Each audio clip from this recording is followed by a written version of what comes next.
بەشی هەشتەمی کتێبی کۆمەڵە لە ڕۆژهەڵاتەوە بۆ باشووری کوردستان. چاوپێکەوتن و وتوێژی بەڕێز دکتۆر ژیلوان عەبدوڵڵا هەڵەتنی لەگەڵ بەڕێز ئیبراهیم عەلیزادە دەبیرەوەڵی کۆمەڵە. بەڕێز دکتۆر ژیلوان دەپرسێت جیا لەوەی کە سیاسەتی حیزبی دموکرات چی بێت، ئێوە چ ڕێگەیەکتان گرتە بەر بۆ ئەوەی ئەو شەڕە کۆتایی پێبێت؟ بەڕێز ئیبراهیم عەلیزادە وەڵام دەداتەوە و دەڵێت ئێمە دەبوایە سەرڕای پێداگری حیزبی دموکرات لەسەر درێژەی شەڕەکە و دانانی مەرجی نادیموکراتیک خۆمان ڕێگەیەک بۆ کۆتایی پێهێنانی ئەو شەڕە بدۆزینەوە. ئێمە هەرگیز پێمان وانە بووە کوردستان بکەینە مەیدانی یەکلاییکەرەوەی شەڕی پرۆلیتاریا و بورژوازی. بەڵام حیزبی دموکرات لە کۆنگرەی شەشی خۆیدا بڕیاریدا بوو لەوە بووە لە هەر شوێنێک شەڕێکی سنووردار لەگەڵ کۆمەڵە هەڵبگیرسێت بیکەنە شەڕێکی سەرتاسەری. ئێمە دەمانزانی ئەو شەڕە بەکردەوە خزمەت دەکات بە کۆماری ئیسلامی. لە هەنگاوی یەکەمدا هاندەری کۆکردنەوەی تۆمار لە خەڵکی کوردستان بووین لەسەر بنەمای ئەو داخوازیە کە شەڕ دەبێت دەست بەجێ کۆتایی پێبێت. بە هەزاران واژۆ بۆ ئەو مەبەستە کۆکرایەوە. هەنگاوی دووەمان هاوکاریکردن لەگەڵ ناوبژیوانان بوو. بۆ نمونە نێونەرانی حیزبی سەوزی ئەڵمانیا کەوتنە بین. مامۆستا شێخ عەزەدین و 5 ڕێکخراوی سیاسی ئێرانی، یەکێتی نیشتمانی کوردستان، حیزبی شیوعی عێراق و گەلێک گروپ و کەسانی تر. حیزبی دموکرات وەڵامی پێشخەری هیچ کام لەو لایەنانەی نەدایەوە. وەکو دوایین ڕێگە چارە هەوڵماندا بە پێی سیاسەتێکی جەنگی دیاریکراو هێزەکانمان لە شەڕ لەگەڵ حیزبی دموکرات دەربێنین. واتە سیاسەتمان پەراوێزخستنی شەڕ لەگەڵ دموکرات بوو. بەڵام ئەوە چۆن دەکرا؟ ئەو سیاسەتە ئێمەی بەرەو ئەوە دەبرد کە کوردستان بە نیسبەت بوونی هێزی پێشمەرگە منتەقەیی واتە ناوچەی بکەینەوە. لە ناوچەیەکدا کە هێزی پێشمەرگەی ئەوان زۆرترن، ئێمە پاشەکشە بکەین و لە ناوچەیەکیش کە هێزی پێشمەرگەی ئەوان کەمترن ئێمە جێگیر بین و ڕێگەی جم و جۆڵی پێشمەرگانە بەوان نەدەین هەتا دەرگیری نەبێت. ئەو بوو کەم و زۆر کوردستان خەریک بوو دەبوو بە دوو بەش، بەشی باکوور و بەشی باشوور. ناوچەی شلێر کە شوێنی بەرکەوتن بوو شەڕی زۆر قورسی تێداکرا. دیارە مەبەستمەوە نییە هیچ پێشمەرگەیەکی حیزبی دموکرات لە باشوور نەبوو یا هیچ پێشمەرگەیەکی ئێمە لە باکوور نەبوو. وا نەبوو. بەڵام سیاسەتی جەنگیمان ئەوە بوو بەکردەوە تەمەرکوزی هێزەکانمان کەوتایەتە باکوور و باشوور. پێویستەوەش بڵێم ئەوە بۆ مانایە نەبوو کە ئەو سیاسەتە لەلایەن ئێمەوە بە تەواوی بەو شێوەی کە لێرە باسم کرد بەڕێوەچوو. لەنێو ئێمەشدا هەڵە و لادان لەو سیاسەتە هەبوو بەداخەوە، کارەساتیشی لێکەوتەوە. بەڵام ئێستا کاتی ئەوە نییە. لەوانەیە لە کاتی خۆیدا باسی ئەو هەڵانەش بکەین بۆ وانە لێوەرگرتن و بۆ مێژوو. دەتوانم بڵم سەرجەمی سیاسەتی جەنگی ئێمە کە ڕێبەری ئێمە دایڕش بوو ئەوە بوو کە شەڕی کۆمەڵە و دموکرات بەم شێوەی کە باسم کرد، حیزبی دموکرات هەر سیاسەتێکی هەبێت لەلایەن ئێمەوە ئەو شەڕە فەرعی بێتەوە و توانای هێزی پێشمەرگەی کۆمەڵە ئەساسەن لە دژی کۆماری ئیسلامی بەکار بێت. بەڕێز دکتۆر ژیلوان دەپرسێت حیزبی دموکرات دەڵێت کۆمەڵە نووسیویەتی کە حیزبی دموکرات بە فەرمی دوژمنی کۆمەڵەیە و ئەوەی کە حیزبی دموکرات دەسەڵات بەدەستەوە بگرێ وەک ڕژیمی کۆماری ئیسلامی وایە و هیچ جیاوازیەکی نییە. ئەوە چێ نووسیویەتی؟ ئەوە سیاسەتی فەرمی کۆمەڵە بوو؟ بەڕێز ئیبراهیم عەلیزادە وەڵام دەداتەوە دەڵێت ئەو ڕستانە ئاوا نەوتراون و نەنووسراون کە ئێوە باسی دەکەن. هەرگیز ئەوە سیاسەتی فەرمی کۆمەڵە نەبووە، نە پێش شەڕەکان کە هاوکاریمان بووە بەرامبەر بە ڕژیمی کۆماری ئیسلامی و نە لە دوای ئەوەی کە تەنانەت حیزبی دموکرات شەڕی سەرانسەریشی لە دژی کۆمەڵە ڕاگەاند.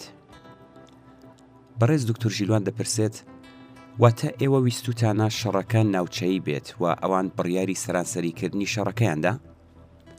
بەڕێز ئیبراهیم عەلیزادە وەڵام دەداتەوە دەڵێت ئێمە شەڕمان نەویستووە، چ ناوچەیی بێت یان سەرانسەری. شەڕە ناوچەییەکان هەر کامە بە هۆکاری جیاواز ڕوویانداوە و لەسەر هەمووشیان لێکۆڵینەوە کراوە و وردەکاریەکانی بۆ مێژوو ڕوونە. حیزبی دموکرات لە پلەنۆمەکی دوای کۆنگرەی شەشی خۆیدا بڕیاری شەڕی سەرانسەریدا و ئیتر شەڕەکە لە هەموو کوردستان پەرەیسەند. لەو کاتەدا لەناو ئێمەدا ئەو باسا هاتە گۆڕێ کە ناوەڕۆکی ئەو شەڕە چییە؟ قسە و باز لەسەر شەڕێک کە بە دوور لە ویست و ئیرادەی ئێمە کەوتبووەوە لەناو خۆماندا لە گۆڕێدا بوو. لەناو ئێمەدا دوو بۆچوون هەبوو. بۆچوونێک هەبوو دەیکوت ئەو شەڕە لەسەر دموکراسی، شەڕە لەسەر ئازادی چالاکی کۆمۆنیستەکان.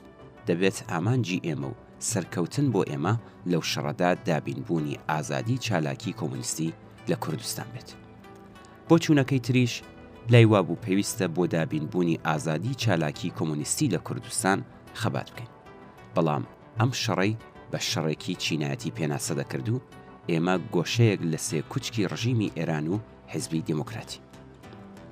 ئەو بۆچوونە لەناو خۆماندا پەسەند نەکراوە، هەرگیز نەبوو بە بنەمای داڕشتنی سیاسەتی بەکردەوەمان بەرامبەر بە حیزبی دیموکرات. بەڕێز دکتۆر ژیلوان دەپرسێت یانی ئەو باسەتان ڕەت کردەوە؟ بەڕێز ئیبراهیم عەلیزادە وڵام دەداتەوە دەڵێت ئەو باسە بە شێوەیەکی گشتی ڕەت کرایەوە، بەڵام خاوەنی ئەو باسەش خۆ نەیدەکوت بە حوکمی خەباتی چینایەتی دەبێ بچین هەڵکوتینە سەر حیزبی دیموکرات و کێشەکانمان بە چەک یەکلای بکەینەوە.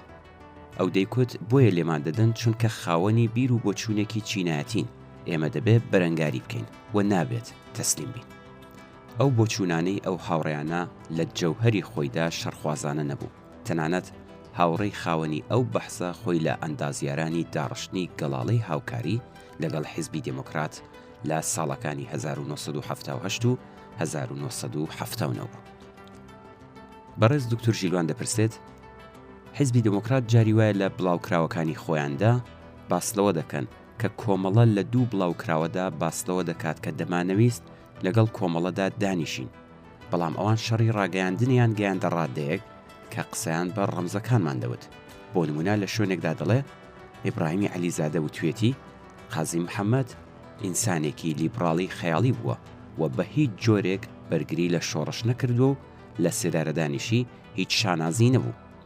دەڵێن ئەم قسانە وردە وردە وای لێهات شەڕی لێکەوتۆتەوە چونکە کادر و لایەنگرانی تووڕە کردووە بەم جۆرە لێدوان و بڵاوکراوانە. بەڕێز ئیبراهیم عەلیزادە وەڵام دەداتەوە و دەڵێت جارێ بە دڵنیاییەوە دەڵێم ئەو ڕستانە بەو جۆرە نەوتراوە کە ئەوان دەیڵێن. بۆ چوونی ئێمە لەسەر کۆماری مەهاباد هەروە هەڵسەنگاندنمان بۆ قازی محەممەد بە نووسراوە هەیە. قازی محەممەد لیبراڵێکی نیشتمان پەروەر بوو، حیسابی وردی بۆ هاوسەنگی ناوچەیی و جیهانی نەکرد. ئەو ڕاستیەی دوای جەنگی دووەمی جیهانی کە ئێران بەرەبەرە دەکەوێتە ژێر هەژمۆنی ئەمریکا بە باشی لێکی نەدابەوە. لەگەڵەوەشدا هەمیشە لە سێدارەدانی ناوبرا و هاوڕێیانیمان وەکو تاوانێک بەرامبەر بە نەتەوەی کورد ناوبردووە. ئەو جۆرە لێکدانەوەی کە بۆ هەڵوێستی ئێمە دەکرا بۆ هاندانی ڕیزەکانیان لە دژی ئێمە بوو. بەڕێز دکتۆر ژیلوان دەپرسێت مەرجەکانی حیزبی دیموکراتی کوردستانی ئێران بۆ ڕاگررتنی شەڕ چی بوو؟ یەکێک لە مەرجەکانی ئەوە بوو کە وەک خۆت لە چاوپێکەوتنێکدا ئاماژەت بەوە کردووە کە دەبێت ڕێبەرایەتی ئەو قبول بکەن شەڕی ڕاگەاندن بوەستێنن. ئایا ئەم مەرجانە ئەوەندە قورس بوون کە ڕێک نەدەکەوتن لەسەری؟ بەڕێز ئیبراهیم عەلیزادە وەڵام دەداتەوە دەڵێت لە ڕاستیدا مەرجەکانی ئەوان بۆ ڕێککەوتن نەبوو، بەڵکو بۆ ڕێک نەکەوتن بوو. ئەوان دەیانوت ئێمە بە ڕاگەاندراوێکی فەرمی ڕای بگەێنین کە حیزبی دیموکرات وەکو حیزبێکی شۆڕشگێر ڕێبەری بزوتنەوەی خەڵکی کوردستانە و لە دژی حیزبی دیموکرات تەبلیغات نەکەین. لە کاتێکدا ئەوان دەستیان بۆ چەک بردبوو لە هەورامان هاوڕێیانی ئێمەیان لە بارەگاکانمان کۆمەڵ کوش کرد بوو، داوان لە ئێمە دەکرد کە بەڵێنیان پێ بدەین لە دژی حیزبی دیموکرات دەست بۆ چەک نەبین، لە حاڵێکدا مەسەلەکە ڕێک بە پێچەوانەوە بوو. بەڕێز دکتۆر ژیلوان دەپرسێت باستەوە دەکرێت حیزبی بەعس ویستویەتی ئێوە و حیزبی دیموکرات ڕێک بکەون، چۆن حیزبی بەعس ئەوەی کرد؟ بەڕێز ئیبراهیم عەلیزادە وەڵام دەداتەوە دەڵێت دەوڵەتی عێراق و کۆماری ئیسلامی لە دۆخی شەڕدا بوون. ئەو شەڕەی ئێمە و حیزبی دیموکرات بەشی زۆری هێزەکانی ئێمەی بەخۆیەوە سەرقاڵ کرد بوو. کۆماری ئیسلامی کەڵکی لێوەردەگرت. ئەوە لە هەمان کاتدا بە زیانی حکوومەتی عێراقیش بوو. هەیئەتێکی ئێمە و هەیئەتێکی ئەوان بانکێشکراین بۆ بەغدا. قاسملو حازر نەبوو لەگەڵ هەیئەتی ئێمە دانیشێت. فازڵ بەراک سەرۆکی هەواڵگری عێراق ئەو کات ناوبژیوان بوو. قاسملوو ئەوان لە دیوێک بوون و هەیەتەکەی ئێمەش لە دیوێکی تر بوون. لە نێوان ئێمە و ئەوان هاتوچۆی دەکرد. ئەو مەرجانەی حیزبی دموکرات کە لە ڕێگەی لایەنی ناوبژیوان هاتنە گۆڕێ و بۆ ئێمە شایانی قبوڵ نەبوون و دەست پێشخەری عێراقیەکان بێ ئاکام بوو. بەڕێز دکتۆر ژیلوان دەپرسێت کەی شەڕی ئێوە و حیزبی دموکرات بە تەواوی کۆتایی هات؟ بەڕێز ئیبراهیم عەلیزادە وەڵام دەداتەوە دەڵێت شەڕی ئێمە و حیزبی دموکرات لە ڕاستیدا کاتێک کۆتایی هات کە لە حیزبی دموکراتدا جیابوونەوە ڕوویدا. سەرەتا لەگەڵ باڵی حیزبی دموکرات ڕێبەرایەتی شۆڕژگێر، دوجار لەگەڵ حیزبی دموکراتی کوردستانی ئێران ئاگربەست ڕاگەیاندرا. بەڕێز دکتۆر ژیلوان دەپرسێت دەوترێت ئێوە دەستان هەبووە لەو لێکترازانانەی ناو حیزبی دموکرات. بەڕێز ئیبراهیم عەلیزادە وەڵام دەداتەوە دەڵێت ئێمە دەستمان نەبوو لە لێکترازانەکەدا، بەڵام پێم وایە شەڕی کۆمەڵە و دموکرات زەمینەی ئەو جیابوونەوەی لە ناو حیزبی دموکراتدا خوڵقاند بوو. بەڕێز دکتۆر ژیلوان دەپرسێت ئەمە ساڵی چەند بوو؟ بەڕێز ئیبراهیم عەلیزادە وەڵام دەداتەوە دەڵێت 1987. بەڕێز دکتۆر ژیلوان دەپرسێت دەوترێت دکتۆر قاسملوو لە شەڕی ناوخۆدا ڕۆڵێکی خراپی هەبوو. زۆر جار کومیتەی ناوەندی حیزبی دموکرات ڕێک کەوتون و ئاگربەستیان قبوڵ بووە، بەڵام قاسملوو ڕایگرتووە. پێم خۆشە لە زمانی جنابتەوە بزانم ڕۆڵی قاسملوو چۆن بووە. بەڕێز ئیبراهیم عەلیزادە وەڵام دەداتەوە دەڵێت هەموو نیشانەکان وا دەردەخەن کە دەبێت وا بوو بێت. مەرجەکان بۆ کۆتایی هێنان بە شەڕ کە بە تەواوی دژە دموکراتیک بوون لەلایەن ئەوەوە فۆرمولە کرابوون. لە کاتی گەرمەی شەڕەکاندا 6 گروپی سیاسی ئێرانی و مامۆستا شێخ عەززەدین بوون بە ناوبژیوان و بڕیارنامەیەکیان نووسی. لەگەڵ ئێمە قسەیان کرد و لەگەڵ حیزبی دموکراتیش قسەیان کرد.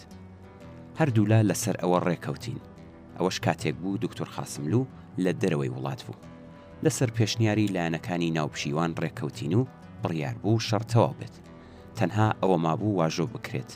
بە شاهدی ئەو کەسانەی دوجار لە حیزبی دموکراتی کوردستانی ئێران جیابوونەوە و خۆیان لەو بڕیارەدا بوون، ئەوان دەڵێن قاسملوو لە دەرەوەی وڵاتەوە تێلێگرافی بۆ کردوون کە دەسڕاگرن تا من دێمەوە.